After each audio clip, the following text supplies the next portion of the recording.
Welcome back, fight fans. In today's video, Michael Chandler continues on with the most cringy motivational speeches ever recorded by man. Life and success and growth and attainment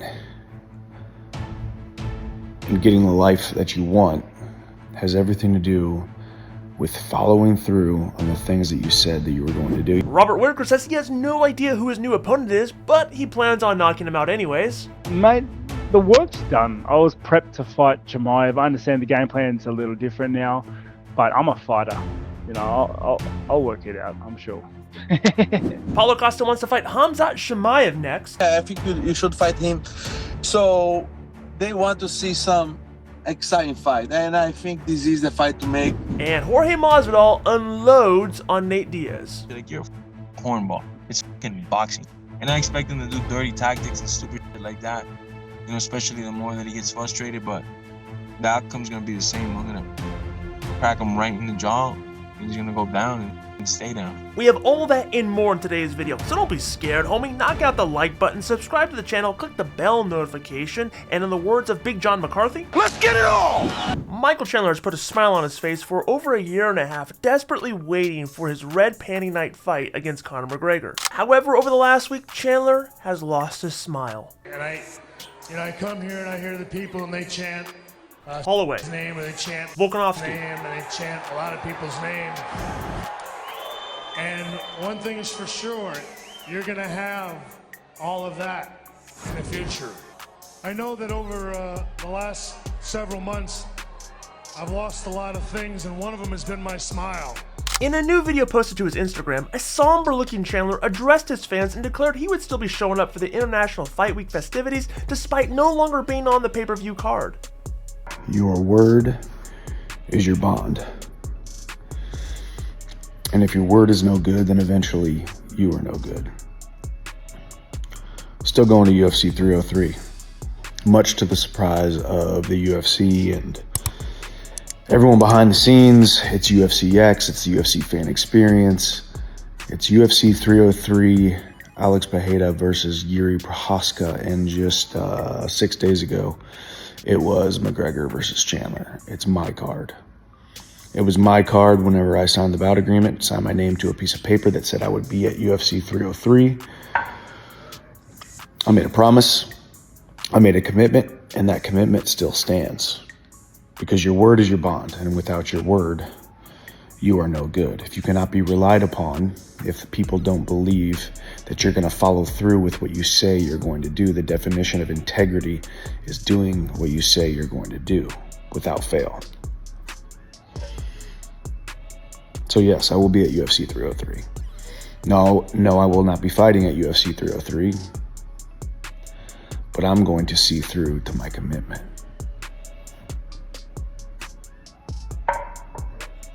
Life and success and growth and attainment and getting the life that you want has everything to do with following through on the things that you said that you were going to do. Yeah, I understand the circumstances have changed, and I would not be faulted one bit if I did not show up to UFC 303. Maybe I'm going to the UFC 303 because I want to go to UFC 303. But I will be at UFC 303 nonetheless. Mainly because I made a commitment to be there. So hopefully, I will see you guys out there. Gonna get some stuff set up. I'll be at Power Slap. We've got some Hiatus Tequila activations. I will be at UFC X, UFC fan experience in some capacity. Talked to Ozzy from the UFC yesterday. So that'll be fun. But more importantly, the overarching theme here is I will be there because I said I would be there. And what areas of your life, and I'm always assessing what areas of my life am I not seeing through to the commitments that I've made? How reliable am I? How reliable am I to my wife?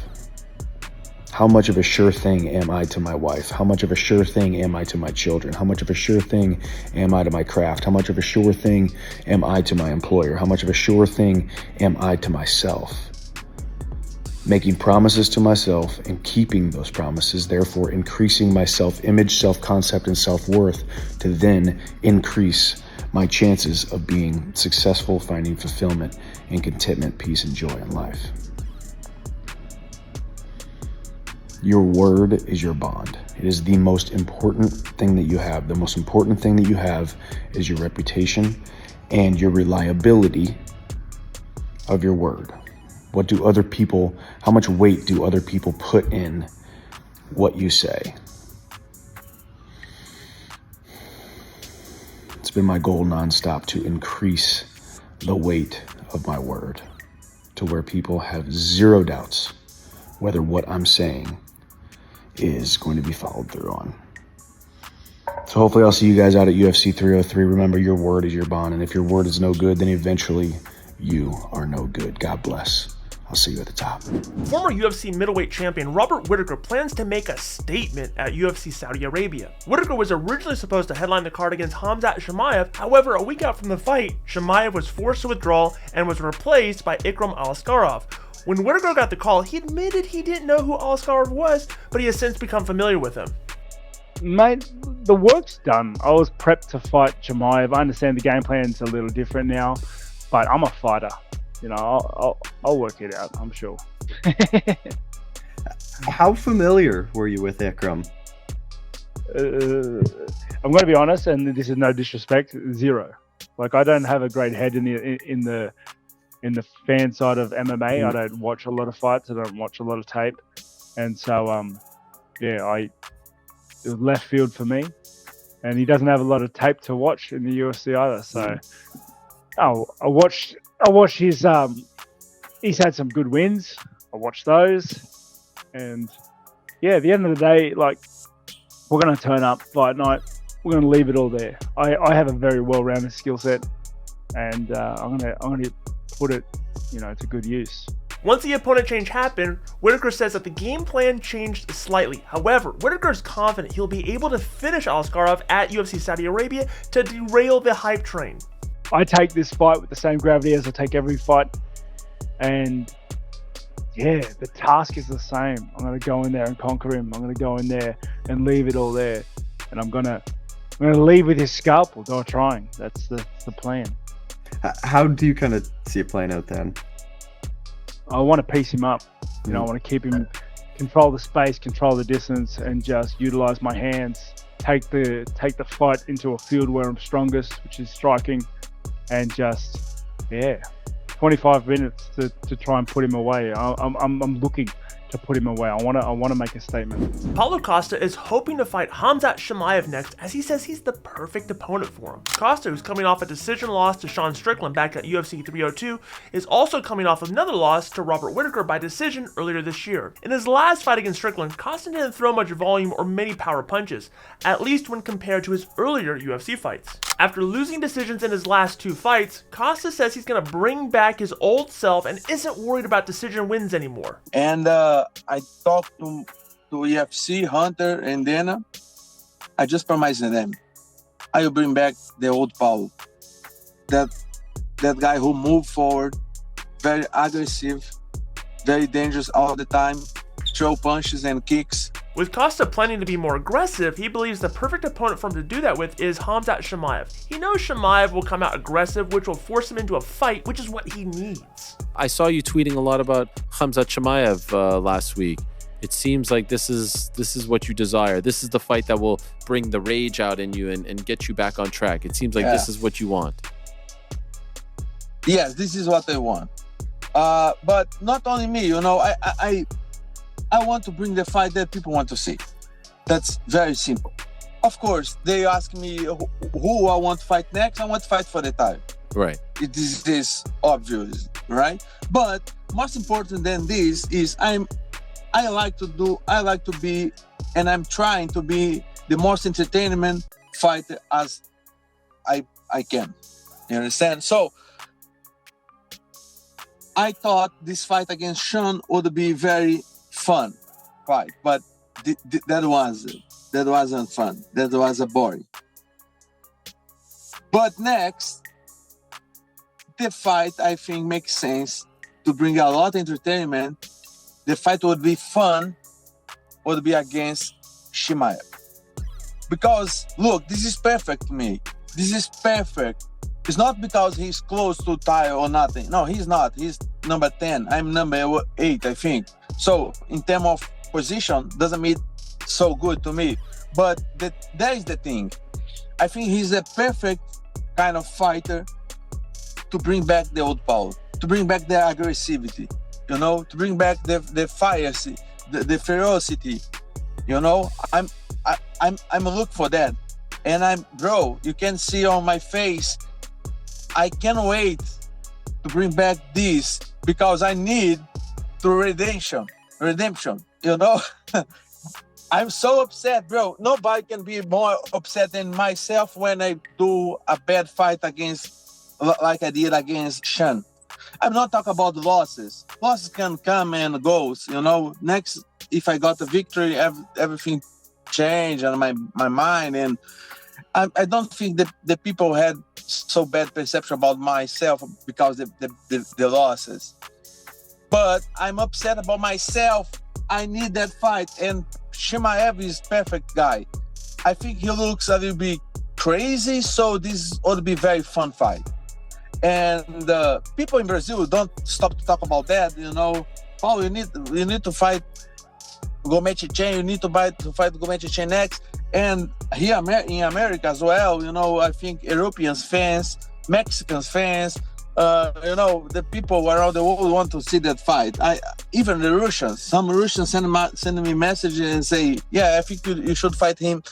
So they want to see some exciting fight, and I think this is the fight to make. It's safe to say that all previous respect between Jorge Masvidal and Nate Diaz has fizzled out ahead of their July 6th professional boxing match. Masvidal and Diaz will battle in a rematch of their UFC 244 BMF title fight in the boxing ring. Masvidal defeated Diaz in their MMA clash by TKO, or rather a doctor stoppage, to win the inaugural BMF belt. Their July 6th boxing match is expected to include plenty of fireworks inside the ring. We've already seen fireworks outside the ring with a huge brawl happening at their press conference earlier this month. Masvidal and Diaz have shown respect for each other during their careers, despite their competitive nature. But after Masvidal's coach was attacked at their press conference, all friendliness was thrown out the window. During a recent interview with MMA Mania, Masvidal exploded on Diaz. Being a corny motherfucker, like choking Jake Paul, like, hey, look at me, everybody take a picture. Like, you're a fucking cornball. It's fucking boxing.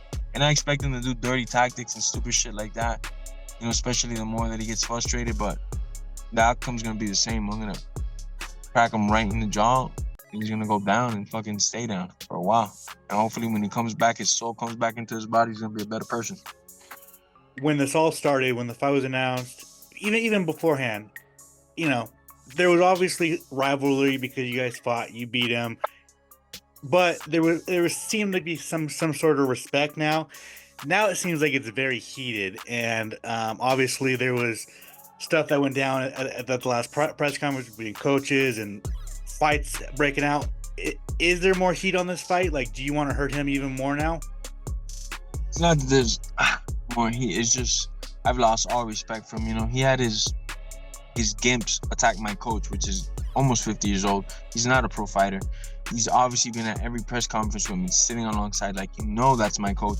And you had your two gimps attack him. One of them being a pro fighter and the other one like some punk ass 20-year-old, 30-year-old. You know, it's like, man, but I don't even have words for it. Like, you're just a coward, and then you took off. You didn't even set face for your people. You let your people get fucking mopped up, you know? Because they might have attacked my guy and everything, but none of my guys went to the hospital. Their boys were all fucked up, you know?